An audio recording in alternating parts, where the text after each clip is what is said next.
Hey peeps, in today's video we'll go over the newest commander that was released earlier this week, Ayrmidon. I hope I didn't butcher his name just now, but anyways, we'll cover all of his skills, awakening, and we'll make some predictions for how he'll fit into the current meta. So without any more time to waste, let's dive into the first section of the video. Starting off with the specialization, army skills and tavern, we have the standard stats for a commander whose packs cost 1k, we have 25% total stats, and his active army skill is also quite standard for most commanders, 200% of the troops attack as damage to the enemy. When it comes to his tavern bonuses, he gives command, combat rate and leadership, which is quite nice to have, especially when they are at higher stars. After all, combat rate and leadership are the most desired stats from the tavern, and command is just a nice bonus alongside them, so all that would make him a wanted commander to upgrade there. And finally, for his skills, for the skill section of the video, we have the PvE skills, the skills that are used in the Werewolf tree, elite trials, against rebel leaders, and so on. He fills the role of a tank in those game aspects, as most of his abilities are focused around getting defense, self-healing, and overall sustaining damage.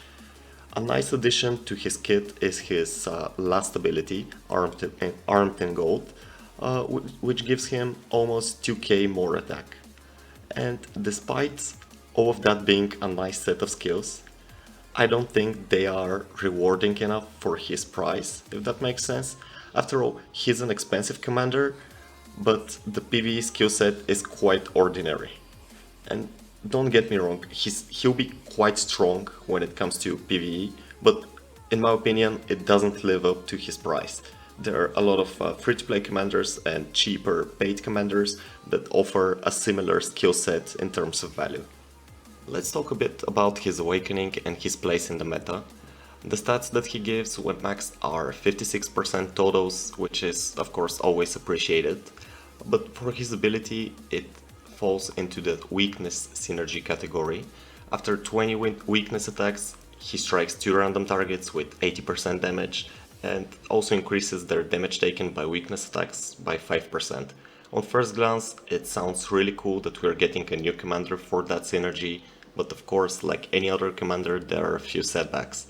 First off, the key thing about his ability is that only the front row, only the front line gets the special effect. That means if you're running more than one type of troops, only the type that's at the front will contribute to his skill. And with that being said, it becomes obvious that he would be most optimal when used in single type weakness attacks. For example, if you're running full spears. That might be a bit restricting for some players if their accounts are set up for 2 types, for example, or even 3 types, from badges, gear, other commanders and all that stuff. The second setback is that his skill targets enemies at random. Usually when there's a random factor involved, we have an issue with it. Let's say that his skill procs 3 times in some battle. That means that he'll do 6 attacks in total against enemy targets.